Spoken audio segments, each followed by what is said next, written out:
हमारे बचपन के दिन भी कितने यादगार थे।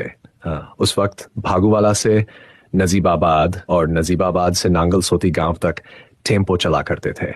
टेम्पो तीन पहियों की एक बहुत मजबूत सवारी होती थी। कच्चे रास्तों पर भी ये बिना रुके आसानी से चल जाती थी। चाहे कितना भी सामान हो, टेम्पो सब कुछ उठा लेता था।